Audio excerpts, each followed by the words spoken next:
Hey guys, welcome back to Real Deal Gaming.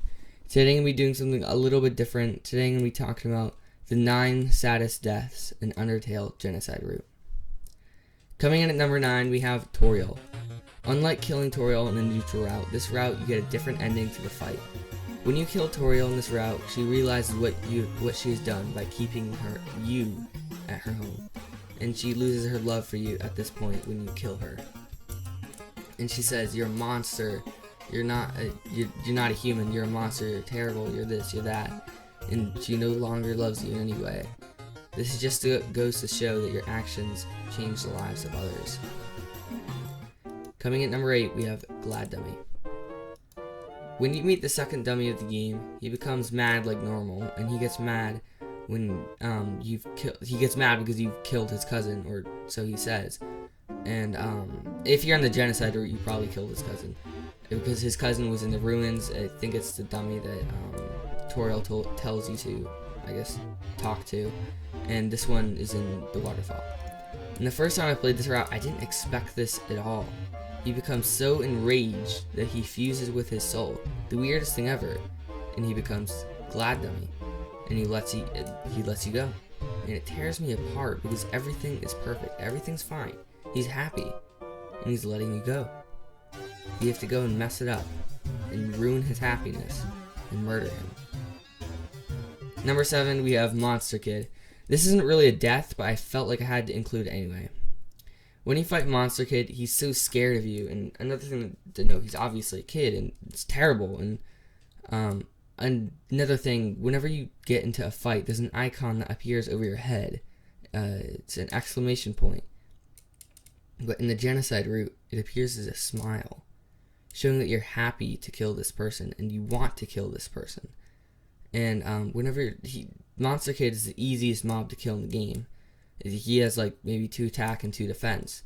And whenever you go to act and to check him out, he says, it says, basically you're saying it to yourself, it says free XP. And XP stands for execution points, and LV stands for love, and love stands for level of violence.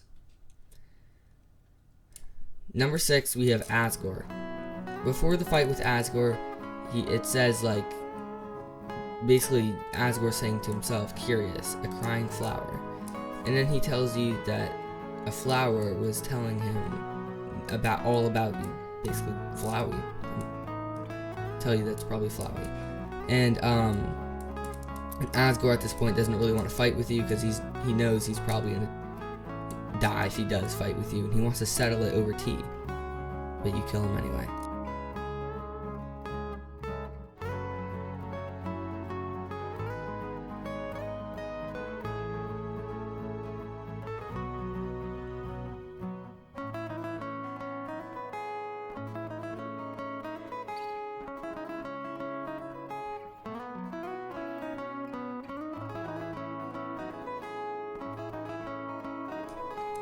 And this is also important to note that the more damage you do, the more you hate the person. And as you can see, we do a huge amount of damage, so you probably really hate Asgore. Number 5, Undyne the Heroine. After hitting Monster Kid, you hit Undyne and basically kill her. But she refuses to die, because in her sense, she's the last line of defense between you and the end of humanity. And Monster kinda like. She sees you as a danger to monsters and humans, and if you kill her, the world will end. The sad part is that she knows she will die, and she knows she's doing everything to stop you, and that's not enough.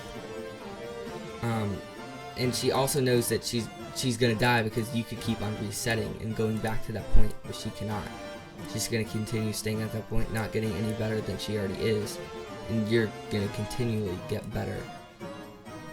And she tells you at the end of the fight, whenever you've already hit her, the last time, she tells you that Alphys was watching the whole thing and will evacuate everyone and tell Asgore to absorb the 6 human souls, which will be more than enough to defeat us.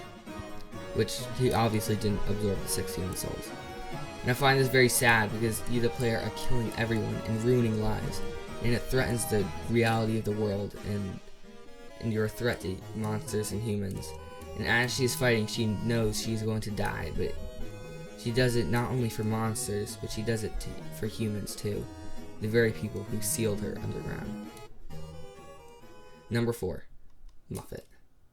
When you meet Muffet, she talks about you hurting monsters. And when you kill her, the spider that comes out and shows what event is coming next, the spider comes out and it sees Muffet gone.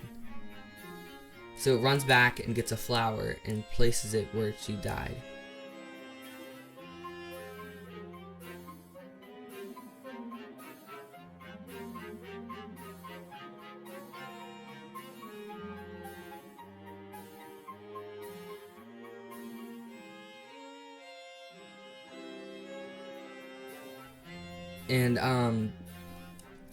And this really shows that your actions have consequences and that your actions can affect the lives of others. And if you do the betrayal kill and wait for the report to come in, it says you've never harmed a single spider. So she spares you, and then you kill her. What is even more terrible about this is the same thing. Also, she sees good in you. She mentions that this was a misunderstanding, but she also mentions your murders, and she still thinks you could be a good person. But then you prove her wrong by killing her. Number 3, Flowey. After the genocide route, and after you kill Asgore, well, Flowey actually seals the kill, which probably enraged Frisk, which is the player, and seeing that you love XP, which is execution points, and LV, which is love, which stands for level of violence. And killing people, which is absolutely terrible. But before you were going to kill Flowey the first time, which is before the fight with Sans, he's talking to you and then you want to kill him. You started, he went to warn the king, obviously. And then after that, he wants, basically the last thing he could do is show his importance to you by killing Asgore. But then he learns you still want to kill him. And he starts crying and pleading for his life. And you hit him again and again and again until there's no remains of him left. And this is the most terrible thing ever. But how many people did we have to kill to love killing, and to kill someone pleading for their life? It's heart-wrenching knowing that you're the one doing it and you're the one causing this. Number 2, Papyrus. When you first meet him, all he wants to do is for you to play along with his puzzles, but you just mess it up. And before the fight, he talks about how weird you are and how you hate his puzzles and how you always have dust on your hands, referring to the dead bodies of the monsters, because whenever you kill them, they turn into dust. And then after that, he says he will help you guide, like after he says all those terrible things about you, he says he'll help guide you in the right direction.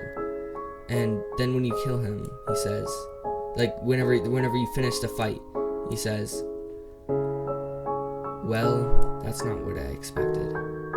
But I still believe in you. You can do a little bit better, even if you don't think so. Behind his ego and wanting to be on the royal guard is a guy who has a heart of gold. All he wanted was for you to play along with his puzzles, and in the fight, he never once kills you.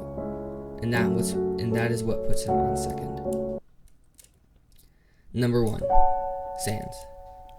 So, on his second attack, he says, our report showed a massive anomaly in the space-time continuum. Timelines jumping left and right, stopping and starting. In his third attack, until suddenly, everything ends. His fourth attack, heh, that's your fault, isn't it? In the fifth attack, he says, you can't understand how this feels. So he says this because I think he sees and he remembers.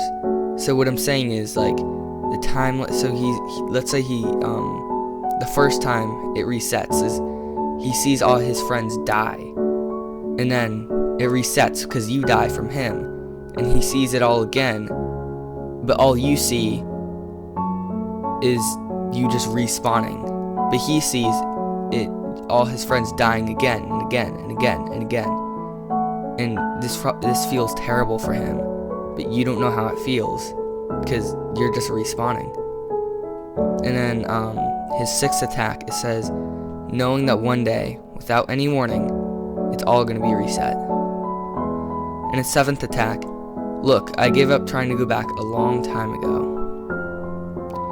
I think he's talking about the surface, and he says knowing that one, in his 6th attack, the attack before this, knowing that without any warning it's all going to be reset, like you resetting it by dying.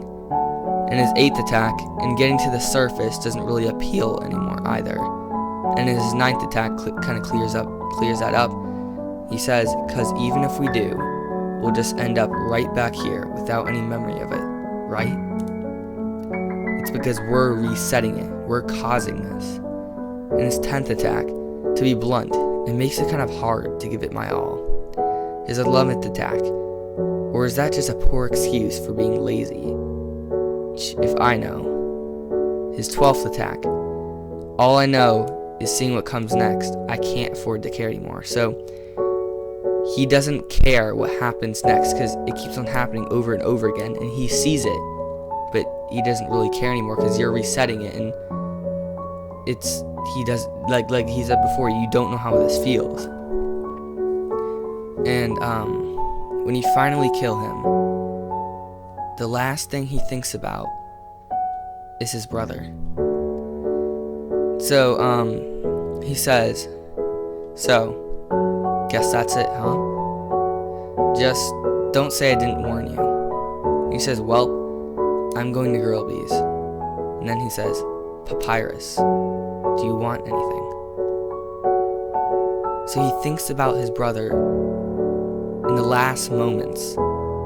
And we do this fight. This fight is so hard. By the time we finally get to it, we can't feel for him because we're so happy that we finally beat him. We don't understand what he's feeling. Being reset so many times, and then he gets killed by a psychopath. And all he really cares about is his brother. He never did anything to us. He never attacks us on normal conditions.